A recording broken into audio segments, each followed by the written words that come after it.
శ్రీకృష్ణ పరమాత్మేన నమః. Welcome to నిర్గుణ channel. Bhagavad Gita 3వ అధ్యాయం 24వ శ్లోకం గురించి తెలుసుకుందాం.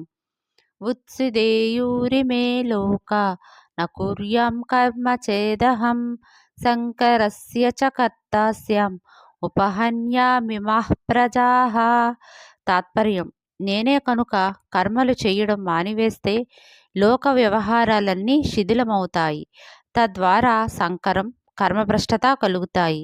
ప్రజల యొక్క ఆ దౌర్భాగ్యానికి నేను బాధ్యుడినవుతాను.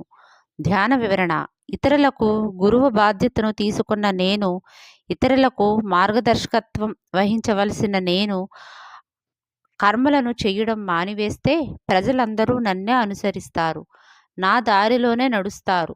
వారి వారి వృత్తి వ్యాపార ధర్మాలను వదిలివేసి అకర్మణ్యులవుతారు. ధర్మభ్రష్టులు కర్మభ్రష్టులు అవుతారు. వ్యర్థ జీవనం గడుపుతారు.